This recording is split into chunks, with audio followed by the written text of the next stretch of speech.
जरा सोचिए, एक कमरे के बारे में। वहां कुछ लोग बैठे हैं और एकदम सन्नाटा है। हम्म। कोई कुछ खास बातचीत नहीं कर रहा है। हवा में बस एक हल्की सी बोरियत या कहें कि ऊब महसूस हो रही है। और तभी तभी कोई एक इंसान थोड़ा आगे झुकता है और अपनी आवाज को फुसफुसाहट में बदल कर कहता है कि क्या तुमने सुना उसके साथ क्या हुआ। बिल्कुल।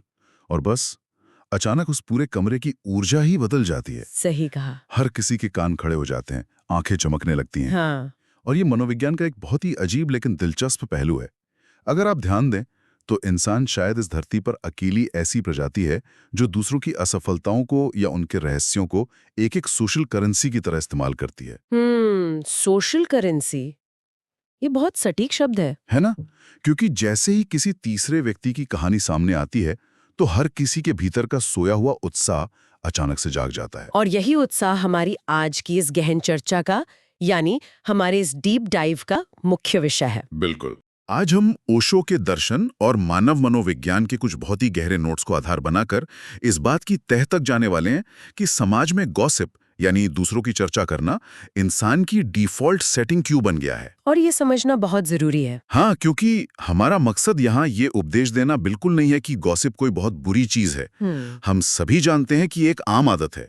लेकिन आज हम इसके पीछे की मशीनरी को समझना चाहते हैं। हमारी असुरक्षाएं, हमारा अहंकार और मानव व्यवहार की वो परतें जो हमें दूसरों की जिंदगी में इतना ज्यादा झांकने पर मजबूर करती हैं। इस पूरी प्रक्रिया को समझने के लिए जो बात सबसे ज्यादा महत्वपूर्ण है वो ये है कि गॉसिप का असल विषय कभी भी वो इंसान होता ही नहीं है जिसकी चर्चा की जा रही है। अच्छा, तो फिर विषय कौन होता है? गॉसिप पूरी तरह से उस व्यक्ति के बारे में होती है जो चर्चा कर रहा है। अरे वाह, ये तो एकदम उल्टा नजरिया हो गया। हाँ, मनोविज्ञान और ओशो के विचारों को जब हम एक साथ रखकर देखते हैं ना, तो ये बात स्पष्ट होती है कि ये दूसरों के बारे में जानने की कोई मासूम उत्सुकता नहीं है, बल्कि ये आत्मनिरीक्षण से बचने का एक बहुत ही चालाक और धारदार औजार है।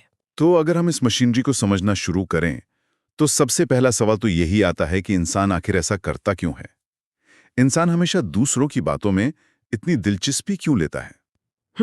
अगर ये इतनी ही आम बात है, हर जगह देखने को मिलती है, तो इसके पीछे कोई ना कोई बहुत मजबूत मनोवैज्ञानिक कारण जरूर होगा। ओशो के दर्शन से जुड़े जो विचार हम आज खंगाल रहे हैं, वे इसका एक बहुत ही कह सकते हैं कि असहज करने वाला जवाब देते हैं। कैसा जवाब? इंसान का दिमाग हमेशा उस रास्ते को चुनता है जहां उसे कम से कम मानसिक तकलीफ हो। खुद का सामना करना एक बहुत ही डरावना अनुभव हो सकता है। सच में अपनी कमियों को देखना आसान नहीं है। बिल्कुल आसान नहीं है। जब कोई व्यक्ति अकेले बैठकर अपनी जिंदगी का हिसाब लगाता है तो उसे अपनी कमजोरियां, अपनी असफलताएं और वे सारे डर दिखाई देते हैं जिन्हें वो दुनिया से छिपाना चाहता है। इस अकेलेपन और अपनी खुद की सच्चाई का सामना करने में बहुत पीड़ा होती है। तो मुझे यहाँ एक बात समझ आ रही है। क्या इसका मतलब ये है कि गॉसिप असल में किसी और की कहानी में दिलचस्पी लेना है ही नहीं? एकदम सही। क्या ये सिर्फ अपनी खुद की उलझनों से भागने का एक तरीका है? मतलब एक तरह का इमोशनल नोवोकेन, या कहें कि सुन्न करने वाली दर्द निवारक दवा? बिल्कुल। इसे एक बहुत ही व्यवहारिक उदाहरण से समझते हैं। हाँ, बताइए। मान लीजिए कोई व्यक्ति ऑफिस से थका हारा घर लौटता है। उसे लग रहा है कि उसका करियर कहीं नहीं जा रहा, बॉस उससे खुश नहीं है और जिंदगी में एक अजीब सा खालीपन है। बहुत ही आम स्थिति है ये। है ना? ये एक भारी मानसिक स्थिति है। अब इस दर्द और अपनी कमियों को महसूस करने के बजाय वो व्यक्ति क्या करता है? क्या करता है? वो फोन उठाता है या किसी दोस्त से बात करता है और एक अन्य सहकर्मी की असफलता या उसकी गलतियों पर चर्चा शुरू कर देता है। अरे हाँ।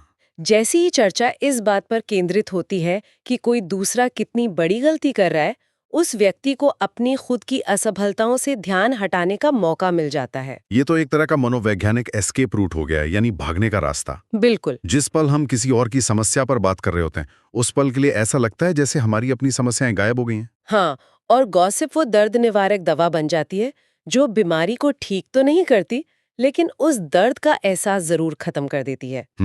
और इंसान इसी दर्द निवारक दवा का आदी हो जाता है। जब ध्यान बाहर की तरफ होता है, दूसरों की जिंदगी की उथल-पुथल पर होता है, तो भीतर का शोर दब जाता है। तो ये प्रक्रिया इंसान को अस्थायी रूप से एक बहुत ही आरामदायक स्थिति में डाल देती है। उसे लगने लगता है कि दुनिया में और भी लोग हैं जो उससे ज्यादा बुरे हाल में हैं। एकदम सही कहा आपने। लेकिन रुकिए, यहाँ एक बात खटक रही है मुझे। हाँ, क्या बात है? अगर गॉसिप सिर्फ एक व्यक्तिगत बचाव का तरीका है, सिर्फ खुद के दर्द से भागने की एक तरकीब है, तो ये लोगों को एक साथ क्यों लाती है? ये एक बहुत अच्छा सवाल है। क्योंकि हमने अक्सर देखा है कि दो लोग जो शायद आमने सामने एक दूसरे को खास पसंद भी ना करते हों, वे किसी तीसरे इंसान की बुराई करने के लिए तुरंत पक्के दोस्त बन जाते हैं। ऐसा क्यों होता है? इस रहस्य को सुलझाने के लिए ना हमें अहंकार या ईगो की प्रकृति को गहराई से देखना होगा। ईगो? हाँ, ईगो कभी भी अकेलेपन में जिंदा नहीं रह सकता। उसकी खुराक ही तुलना है। मतलब ईगो को हमेशा किसी और की जरूरत पड़ती है। बिल्कुल। कल्पना कीजिए कि एक इंसान एक गहरे जंगल में बिल्कुल अकेला है। ठीक है। वहां कोई और नहीं है। उस स्थिति में कोई ईगो नहीं हो सकता, क्योंकि यह साबित करने के लिए कोई मौजूद ही नहीं है कि मैं तुमसे बेहतर हूं या मैं तुमसे ज्यादा समझदार हूं। हाँ, तुलना किससे करेंगे जब कोई है ही नहीं। अच्छा, तो गॉसिप असल में उस जंगल में एक कृत्रिम या नकली भीड़ खड़ी कर देती है। एकदम सही पकड़े हैं। एक ऐसा माहौल बना देती है जहां ईगो को अपनी श्रेष्ठता साबित करने का मौका मिल जाए। यही इसका सबसे बड़ा काम है। गॉसिप के जरिए लोग एक ऐसा साझा मंच तैयार करते हैं जहां वे किसी तीसरे व्यक्ति को नीचे गिराते हैं। जब बातचीत इस बात पर होती है कि उसने कितनी बड़ी बेवकूफ़ी की, तो बिना कहे ये साबित हो जाता है कि हम दोनों कम से कम इतने बेवकूफ़ तो नहीं हैं। अरे वाह, ये तो बहुत गहरी बात है। हाँ, और ये अहंकार को बहुत भारी मात्रा में पोषण देता है। बिना कोई असल मेहनत किए, बिना अपनी जिंदगी में कोई असल मुकाम हासिल किए, गॉसिप सिर्फ शब्दों के जरिए श्रेष्ठता का एक नशा दे देती है। तो फिर वो जो घंटों तक चलने वाली चर्चाओं के बाद लोगों को लगता है कि उनका रिश्ता गहरा हो गया है, क्या वो सिर्फ एक भ्रम है? वो पूरी तरह से एक उथला और छिछला जुड़ाव है। सच में? हाँ, क्योंकि इस जुड़ाव की नींव कोई आपसी समझ, प्रेम या एक दूसरे के प्रति जागरूकता तो है नहीं। इसकी नींव है किसी तीसरे का जजमेंट या उसे नीचा दिखाना। नकारात्मकता पर टिका हुआ रिश्ता। बिल्कुल। जो लोग आज किसी तीसरे की बुराई पर एक साथ खड़े हैं, वे किसी गहरी सहानुभूति के कारण नहीं जुड़े हैं। वे सिर्फ अपने अपने अहंकार की तुष्टि के लिए साथ आए हैं। और ये बहुत ही कमजोर नींव है। बहुत कमजोर। मनोविज्ञान ये स्पष्ट करता है कि जिन रिश्तों की बुनियाद ही किसी तीसरे की निंदा पर टिकी हो, वे कभी भरोसेमंद नहीं हो सकते। जाहिर सी बात है, जो इंसान आज किसी के साथ मिलकर किसी तीसरे की निंदा कर रहा है, कल वो किसी और के साथ मिलकर अपने आज के साथी की निंदा भी कर सकता है। बिल्कुल करेगा। ये इंसान की फितरत बन जाती है। ये सच में खतरनाक खेल है। एक ऐसा सामाजिक जाल जहां हर इंसान एक दूसरे को जज कर रहा है ताकि खुद को बेहतर महसूस कर सके। और मैं सोच रहा था कि जब हम पड़ोसियों और रिश्तेदारों या दफ्तर के लोगों की बात करते हैं, तब तक तो गॉसिप का एक सीमित दायरा था। हाँ, एक हद तक ही लोग जानते थे एक दूसरे को। लेकिन अब तो हमारे पास तकनीक का एक ऐसा हथियार है जिसने इस इंसानी कमजोरी को विश्वव्यापी बना दिया है। मेरा मतलब सोशल मीडिया से है। ओहो, सोशल मीडिया ने तो गॉसिप को एक असीमित और कभी न खत्म होने वाला बुफे बना दिया है। बुफे, हाँ, सही शब्द है। पहले लोगों के पास चर्चा करने के लिए मुट्ठी भर लोग होते थे, जिन्हें वे व्यक्तिगत तौर पर जानते थे। आज एक इंसान स्क्रीन स्वाइप करते हुए दुनिया के किसी भी कोने में बैठे पब्लिक फिगर, इन्फ्लुएंसर या सेलिब्रिटी की जिंदगी में झांक सकता है। सच में, हम उनके घरों के अंदर तक देख रहे हैं। और सिर्फ देख नहीं रहे हैं, लोग उनके कपड़ों, उनके रिश्तों और उनके हर एक कदम को एनालाइज करते हैं, उन्हें जज करते हैं। ये एक बहुत बड़ी विडंबना है। हम अपना कीमती समय और अपनी मानसिक ऊर्जा उन लोगों के जीवन का विश्लेषण करने में लगा रहे हैं जिन्हें इस बात से रत्ती भर भी फर्क नहीं पड़ता कि दुनिया उनके बारे में क्या सोच रही है। एकदम सही कहा। और मजे की बात तो यह है कि जिन्हें हम असल जिंदगी में कभी मिले तक नहीं है। बिल्कुल। ये तो खुद से भागने के उस काम को, जिसकी हमने शुरुआत में बात की थी, अब बहुत ही आसान और बेहद आकर्षक बना देता है। और इस पूरी प्रक्रिया का मनोवैज्ञानिक असर बहुत गहरा और नुकसानदेह है। वो कैसे? सोशल मीडिया एक ऐसा भ्रम पैदा करता है जहां इंसान को लगता है कि वो दुनिया भर की जानकारी रख रहा है, वो बहुत जागरूक है। हाँ, जैसे उसे सब पता है। लेकिन असल में यह आत्मनिरीक्षण की गुंजाइश को पूरी तरह से खत्म कर देता है। जब एक व्यक्ति 24 घंटे दूसरों को जज करने में व्यस्त रहता है, तो उसे अपने भीतर झांकने की फुर्सत ही कहाँ मिलती है। मतलब पहले गॉसिप करने के लिए कम से कम किसी को खोजना पड़ता था, चाय की दुकान तक जाना पड़ता था। हाँ, मेहनत लगती थी थोड़ी। अब भागने का ये दरवाजा हर इंसान की जेब में पड़ा है। फोन निकाला और खुद का सामना करने से बच गए। हर दूसरों को एनालाइज करने की इस अंतहीन दौड़ में इंसान खुद से पूरी तरह कट जाता है। ये एक ऐसी दुनिया है जहां हर कोई दूसरों की खिड़की में झांक रहा है, लेकिन अपने खुद के घर के दरवाजे बंद कर रखें। बहुत ही सटीक उपमा दी आपने। तो फिर यहाँ एक बहुत बड़ा और भारी सवाल खड़ा होता है। बताइए। अगर हम मनोवैज्ञानिक और जैविक रूप से इस सस्ते दर्द निवारक दवा के आदी हो चुके हैं और सोशल मीडिया ने इसे हर पल उपलब्ध करा दिया है, तो क्या हमारा समाज बस इसी तरह उथला और दूसरों की जिंदगियों पर निर्भर रहेगा? इस चक्र को तोड़ा कैसे जाए? क्या हम हमेशा खुद से भागते ही रहेंगे? देखिए, इसे तोड़ने का रास्ता गॉसिप से लड़ने या इसे जबरदस्ती रोकने में नहीं है। तो फिर किसमें? मनोविज्ञान और ओशो के विचार इस बात पर जोर देते हैं कि गॉसिप को एक बुरी आदत मानकर इसे दबाने से ये खत्म नहीं होती। इसका समाधान कहीं बाहर नहीं है, बल्कि आत्मनिरीक्षण या कहें कि सेल्फ रिफ्लेक्शन की प्रक्रिया में छिपा है। इसे थोड़ा और स्पष्ट करते हैं। आत्मनिरीक्षण का मतलब क्या है यहाँ पर? क्या कोई व्यक्ति बस एक दिन ये फैसला करता है कि आज से मैं किसी की बुराई नहीं करूंगा और वो अचानक से बहुत महान बन जाता है? नहीं नहीं, ये कोई नैतिक नियम या कोई सूची नहीं है जिस पे आपको टिक लगाना है। हाँ।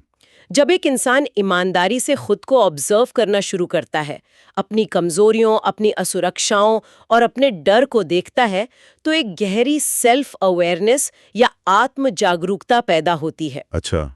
ये अवेयरनेस व्यक्ति को दिखाती है कि जिन बेवकूफियों या गलतियों के लिए वो दूसरों को जज कर रहा था, वैसी ही कमजोरियां उसके अपने भीतर मौजूद हैं। मतलब हम सब एक ही नाव में सवार हैं। बिल्कुल। और जब कोई अपनी अपूर्णता को स्वीकार कर लेता है ना, तो दूसरों पर निर्णय पास करने की या उन्हें जज करने की उसकी इच्छा स्वाभाविक रूप से कम होने लगती है। ये कुछ कैमरे के लेंस को अपनी तरफ मोड़ने जैसा है। हाँ, बहुत अच्छा उदाहरण है ये। जब तक कैमरे का जूम हमेशा दूसरों की कमियों पर था, तब तक व्यक्ति की अपनी जिंदगी तो फ्रेम से बाहर थी। लेकिन जैसे ही वो लेंस अपनी तरफ घुमाता है, तो उसे दिखाई देता है कि उसका अपना घर इतना अस्त व्यस्त है कि पड़ोसियों के घर की सफाई पर उंगली उठाना बेवकूफी है। एकदम सही।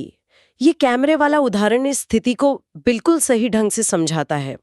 जब इंसान अपना अस्त व्यस्त घर देख लेता है, तो उसे समझ आ जाता है कि उसका काम दूसरों को सुधारना या उन पर चर्चा करना नहीं है। उसका काम अपने घर को संवारना है। बिल्कुल। गॉसिप करना सबसे आसान काम है। इसके लिए किसी साहस या बौद्धिक मेहनत की जरूरत नहीं होती। हाँ, कोई भी कर सकता है। इसमें बहुत हिम्मत चाहिए, और यही आत्मनिरीक्षण जीवन में असली बदलाव लाता है। और मुझे लगता है कि जब ये बदलाव आता है तो इंसान के सामाजिक रिश्तों की गुणवत्ता भी बदल जाती है। 100% बदलती है। जब ध्यान बाहर की दुनिया से हटकर भीतर की ओर आता है, तो बातचीत का स्तर भी बदल जाता है। तब लोग मिलते हैं तो इस बात पे चर्चा नहीं करते कि किसने क्या गलत किया, बल्कि वे विचारों, अनुभवों और जीवन की गहराई पर बात करते हैं। हाँ, क्योंकि जब गॉसिप छूटती है, तो असल में कोई दूसरों पर एहसान नहीं कर रहा होता है, बल्कि वो अपनी ऊर्जा को उस जगह वापस ला रहा होता है जहां वो सच में कोई सकारात्मक बदलाव कर सकती है, यानी अपने खुद के विकास पर, अपने सेल्फ डेवलपमेंट पर। बिल्कुल। जब तक ध्यान दूसरों पर है, तब तक कोई व्यक्तिगत विकास संभव ही नहीं है। तो अगर हम आज की इस पूरी गहन चर्चा के निचोड़ को देखें, तो असल में दुनिया क्या कर रही है, ये सवाल कभी महत्वपूर्ण था ही नहीं। बिल्कुल नहीं। सबसे महत्वपूर्ण सवाल ये है कि क्या एक इंसान दूसरों की जिंदगी में ज्यादा दिलचस्पी रखता है या अपनी जिंदगी को समझने में? यही सबसे बड़ा सवाल है। गॉसिप समाज का एक बहुत ही आसान, लुभावना और ध्यान भटकाने वाला रास्ता है। ये उस मीठी गोली की तरह है जो समाज को मनोवैज्ञानिक रूप से बीमार रख रही है। लेकिन जीवन का असली सफर तब शुरू होता है जब इंसान उस आईने को उठाता है और खुद को देखना शुरू करता है। और यही आत्मजागरूकता गॉसिप के इस अनंत चक्र को तोड़ने की एकमात्र कुंजी है। एक बहुत ही गहरी और शायद थोड़ी सी असहज करने वाली सच्चाई है ये। हाँ, क्योंकि सच अक्सर असहज ही होता है। बिल्कुल। और इसी मोड़ पर मैं इस डीप डाइव को एक ऐसे सवाल पर लाकर छोड़ना चाहता हूं जिस पर शायद हम सबको, हर इंसान को अकेले में विचार करना चाहिए। हमने शुरुआत में उस कमरे की कल्पना की थी जहां गॉसिप शुरू होते ही अचानक से एक ऊर्जा आ जाती है। हाँ। अब जरा सोचिए, अगर आज समाज का हर व्यक्ति ये तय कर ले कि वो दूसरों को जज नहीं करेगा, किसी तीसरे इंसान के बारे में कोई चर्चा नहीं करेगा और अपना पूरा ध्यान सिर्फ अपनी आत्म जागरूकता पर लगाएगा, तो क्या होगा? तो क्या हमारी ज्यादातर सामाजिक मुलाकातें और बातचीत पूरी तरह से खामोशी में बदल जाएंगी? ये तो बहुत ही सोचने वाली बात है। और क्या ये खामोशी, ये सन्नाटा ही वो असली आईना है जिससे हम सब गॉसिप के इस भारी शोर में छिपकर अब तक बचते आ रहे हैं? आप सब इस पर जरूर सोचिएगा।